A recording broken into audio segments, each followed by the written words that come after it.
On August 2nd, 216 BC, beneath the scorching sun of southern Italy, a dusty plain beside the Aufidus River transformed into the deadliest slaughterhouse of the ancient world. In a single afternoon lasting less than 6 hours, nearly 70,000 Roman soldiers were completely annihilated. With every passing minute, over 100 lives were brutally extinguished on this crimson ground. It was more than a military disaster. It was a terrifying nightmare, shaking the Roman Republic to its core.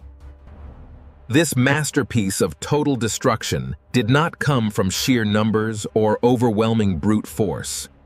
Instead, it was orchestrated by an army half the enemy's size, commanded by the brilliant Hannibal Barca. How did this Carthaginian general lure Rome's invincible war machine into an inescapable trap? How did he suffocate 70,000 seasoned legionaries from every single side in broad daylight? Step by step, let us deconstruct the brutal psychological and strategic moves of the Battle of Cannae. A masterclass in tactical warfare that continues to stun military historians over 2,000 years later. To truly understand the catastrophe at Cannae, we must turn back the clock 2 years earlier. Hannibal accomplished the unthinkable, marching a multi-ethnic army and dozens of war elephants across the frozen Alps. Descending into Italy, he struck Rome with 2 crushing thunderbolts at the Trebia River and Lake Trasimene. Tens of thousands of elite Roman soldiers fell, sending shockwaves of pure panic through the capital. Rome initially turned to Quintus Fabius, adopting a grinding war of attrition to avoid direct pitched battles. However, Roman pride and political unrest could not tolerate standing by while their lands were ravaged. The Senate demanded a single, decisive battle to crush the Carthaginian invader once and for all. By summer 216 BC, Rome mobilized an unprecedented host, 86,000 legionaries and allied troops. This was the largest army Rome had ever assembled, divided into 8 colossal, reinforced legions. Supreme command was split between 2 consuls with diametrically opposed personalities and doctrines. Aemilius Paulus was a seasoned veteran, deeply cautious, and fully aware of Hannibal's lethal cunning. Terentius Varro was an aggressive populist politician, hungry for glory to bolster his rising political career. Under Roman law, command alternated daily, a fatal fracture in leadership that Hannibal was waiting to exploit. On August 2nd, the supreme command fell to Varro, who immediately ordered the legions onto the plain.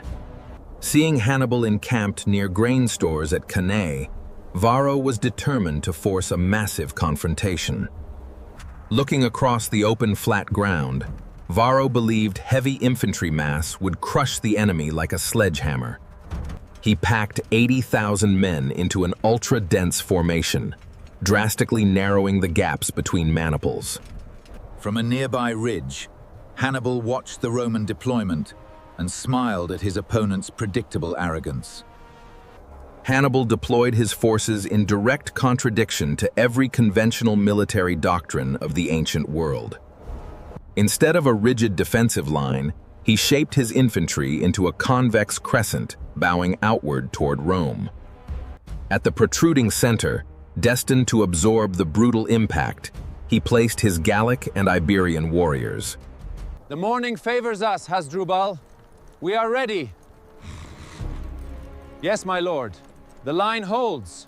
Their physical presence at the apex was vital to prevent the fragile for Carthage. The deadly trap was positioned on the flanks. Elite Libyan veterans hidden step-backs like concealed pincers. On the outer wings, 10,000 veteran Spanish and Numidian horsemen stood ready to strike. To seal the trap, nature favored Carthage. The dry Volturnus wind began howling across the arid plains. Choking dust blew directly into Roman eyes, severely limiting their visibility and breathing before combat began. War horns ripped across the sky. The Roman colossus surged forward with a deafening, unified battle cry. The colossal weight of thousands of shields slammed directly into the Carthaginian center with bone-shattering force. Blood flowed freely, but exactly as Hannibal planned, the center did not break into a panicked rout. They executed a fighting withdrawal, yielding ground step by step, in disciplined, coordinated precision. Under relentless Roman momentum, the convex arc was flattened, then began bending inward into a deep bowl. The legions roared in triumph, convinced they had finally broken Hannibal's frontline formation. Blinded by the illusion of victory, Roman rear echelons pushed forward, jamming their own comrades into the pocket. Tens of thousands poured eagerly into the narrowing funnel, completely unaware they were sealing their own doom. At that precise moment, the outer jaws of the lethal Carthaginian trap snapped violently shut. On the left wing, Hasdrubal's heavy cavalry utterly destroyed the Roman horsemen beside the Aufidus River.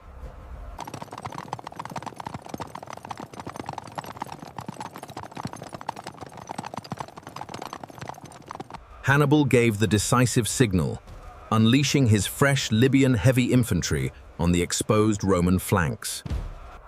The Libyans slammed into the sides of the compressed Roman mass, locking them in an iron vice. To me! Hold the line! Advance! Close the circle! Ready the spears! Protect the flanks! Trapped in the slaughterhouse, Romans were squeezed so tightly they could not even draw their short swords. The dense crowd became an immobile wall of flesh, waiting helplessly as Carthaginian blades reaped outer ranks. Hour after hour, the perimeter shrank in blood, dust, and the deafening cries of dying men. Cannae was no longer a tactical battle. It had degenerated into systematic, industrialized butchery. The slaughter continued relentlessly until the blood-red sun finally dipped below the western horizon. Consul Paulus, gravely wounded, refused a horse to escape, choosing to die fighting alongside his legions. In contrast, Consul Varro fled with a handful of survivors, escaping in disgrace toward Venusia. The toll was staggering, nearly 70,000 Romans dead, including 80 senators and senior commanders. Hannibal collected bushels of gold rings from fallen Roman aristocrats and dispatched them home to Carthage. When the grim news reached Rome, the entire capital plunged into uncontrollable grief and sheer panic. To appease the gods, the desperate Senate revived an ancient ritual, burying slaves and captives alive. Yet despite the total devastation of its manpower, Rome refused to negotiate or surrender to Hannibal. Instead, Rome doubled down on resistance, beginning a long road toward eventual counteroffensive. The Battle of Cannae stands as the crowning military masterpiece of Hannibal Barca's legendary career. It remains history's supreme model of double envelopment, taught in modern military academies across the world. Was Cannae Rome's arrogance or Hannibal's pure genius?